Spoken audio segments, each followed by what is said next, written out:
When did you graduate from Hamilton? 2006. And what was your major? Hispanic Studies. What campus organizations were you part of?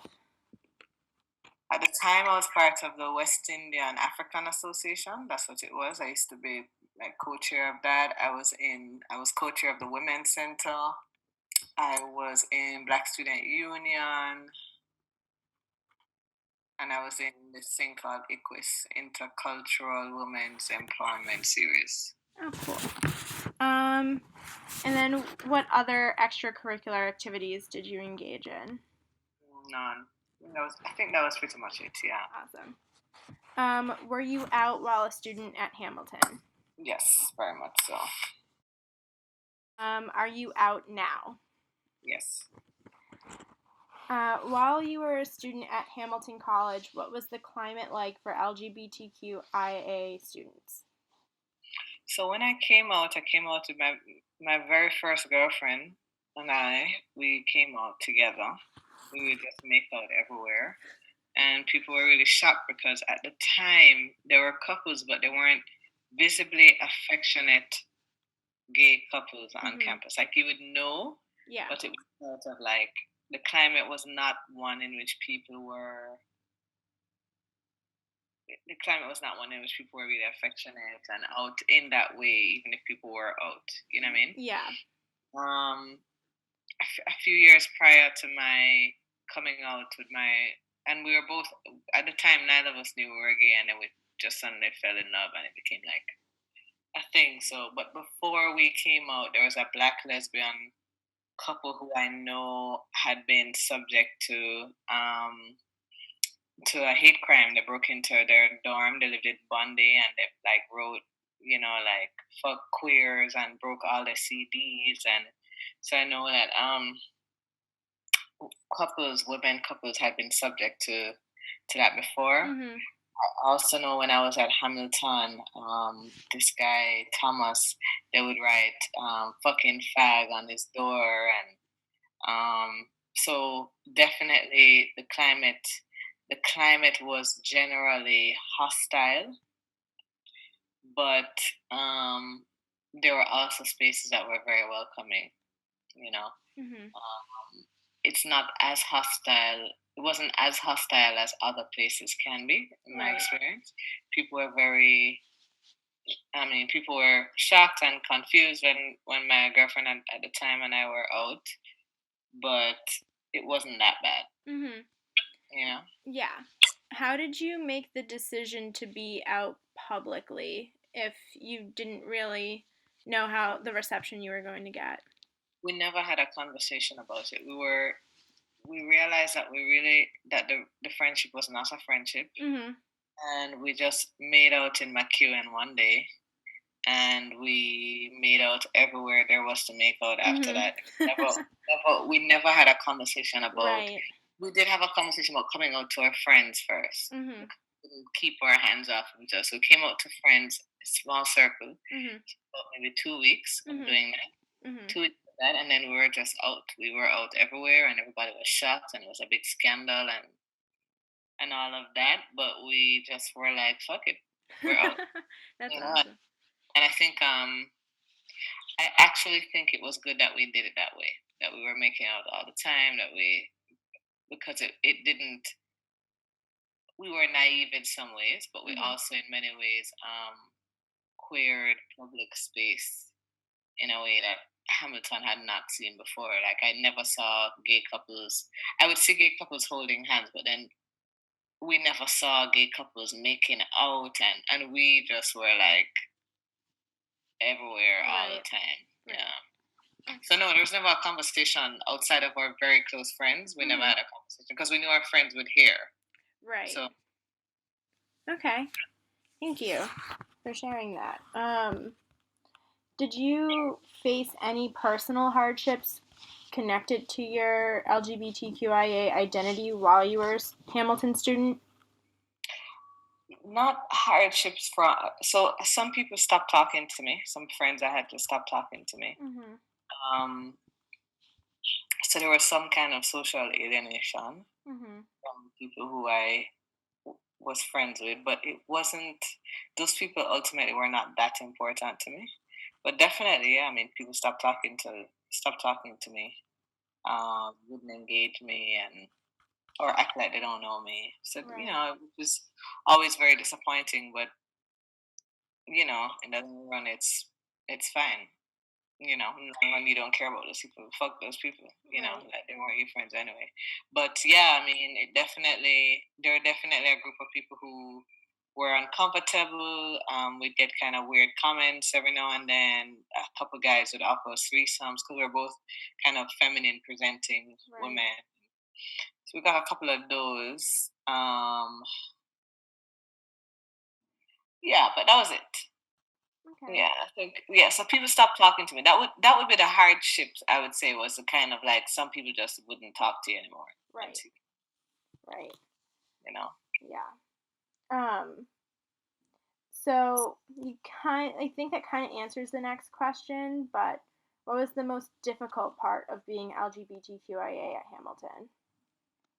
Most difficult part, having to constantly answer people's questions about queerness. And the truth is, at that time when I was 19 and she was about to graduate and I was a sophomore, and we had never been with women before. We didn't have the answers because we just knew we were like crazy about each other, Mm-hmm. and that was all there was really to know. So we didn't have the answers. So suddenly you became seen as this expert in a way that you're not actually equipped to have the conversation because you don't know. There are all these things you don't know. You're still figuring Mm-hmm. out. At the time, we're like, maybe it's just each other. We'll continue to date men, and she. Right. I mean, she continued to date men. Mm-hmm. Afterwards, I dated women. I mean, I did date men. Actually, I did date men for a period afterwards, but what people expect. Mm-hmm. What people suddenly you're seen as some kind of big expert on LGBTQ issues when you just know you like the person. You don't know all the other stuff, right? But it forces you to become politicized in a way that you didn't plan for. Right. What was the best part of being LGBTQIA at Hamilton? Best part, being in love. It wasn't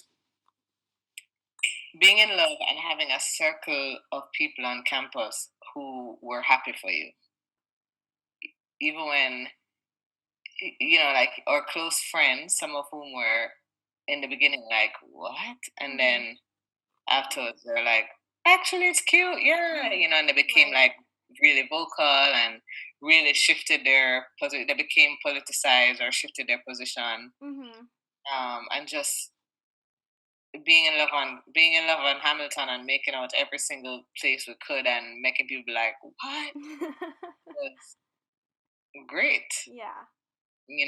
I would say.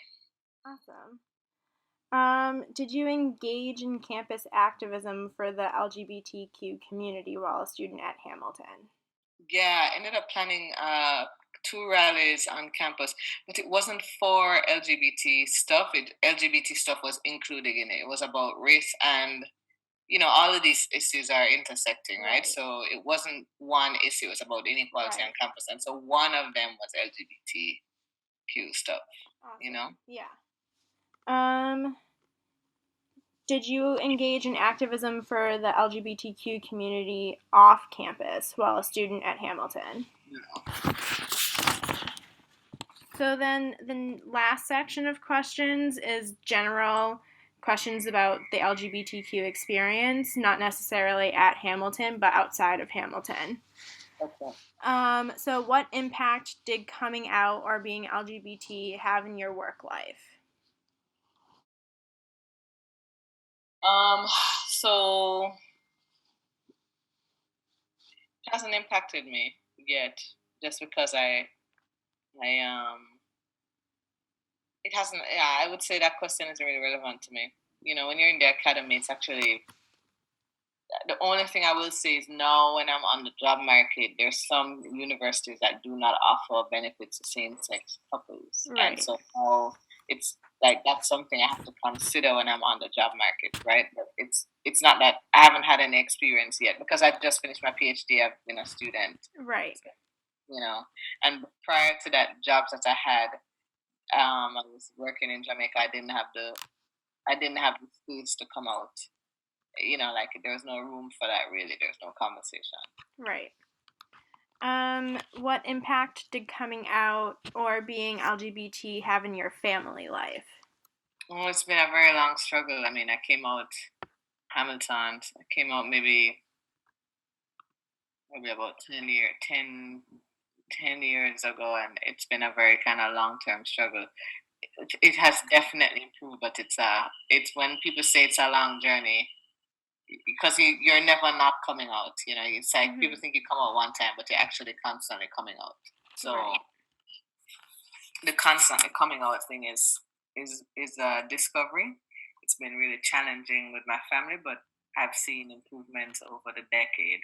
You know, like it's much better now than it was before, but there's still kind of more time needs to pass. You know, it's still like an issue, but it's gotten much better. That's good. What impact did coming out or being LGBT have in your social life? Well, there's some people I can't be friends with anymore. You know, like in Jamaica, there's some people I just can't be friends with. I have to be careful. Less so here. I found I was in New York for my PhD, so I mean New York is a gay city there, so really, you know, I didn't even think about it. I had very kind of queer spaces. I just moved to Chicago, and Chicago is kind of like, yeah, I haven't had any issues. I mean, I'm out, and it's totally fine. I haven't been in a relationship since I've moved, so I don't know. You know, like it could not be as friendly as it seemed, but me personally saying I'm gay here is like, you know, everybody, you know. So I feel really lucky in that way that I'm definitely able to carve out a social space where I'm okay. Awesome. What impact did coming out or being LGBT have in your spiritual life? Well, I just kind of rejected the church after I came out. So, and I haven't found an adequate replacement. Yes, it's still been something I'm working through. But the church is just out of the question for me. Yeah. And my father's a pastor, so I grew up in a very kind of religious background. It's just like, you know. Yeah, out of the question. Yeah. Got it. What are some of the biggest challenges facing the LGBTQ community today? Well, it depends on which community, right? Because there's no one community. There are communities, all of which are kind of fragmented by class and geography, and you know. In the Jamaican context, I've started doing a lot of activism at home. In the Jamaican context, everything from state recognizing your rights to being able to just be yourself and be visible, and you know, we're slowly making progress on that front, and I've been doing a lot of work at home. It's very hard work, but it's working, you know.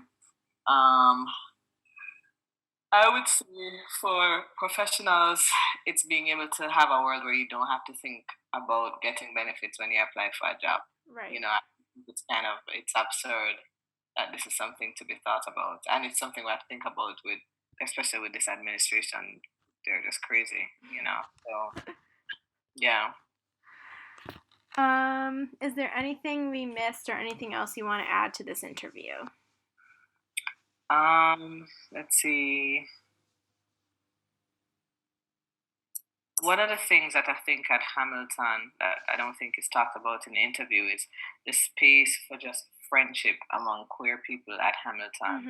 That's a very vital thing to surviving on campus. And queer friendship, especially among like queer people of color at Hamilton, like that was crucial for me when I realized that I was in love with my first girlfriend and she loved me back, and I had no language and I couldn't figure out what was going on, and I was confused. And having like openly queer, openly gay men on campus who listened, and that's that space of like being, and it's not right. Hamilton is not this was not this big gay campus. I don't know how it is now, you know, but it was not like it wasn't like you had all these gay people to spend time with. It's like just having those moments where you carve out really small queer spaces. How LGBTQ people on campus forage those spaces is really, and it could be as simple as you're just hanging out in, on the dark side for like a Friday, and it's only you and like the three other queer people of color on campus or something. Right. Like it's actually really it's astonishing. Yeah. Like how important queer friendship is to the LGBTQ experience at Hamilton. It's actually, I would say, central to your survival there. Yeah. That's all.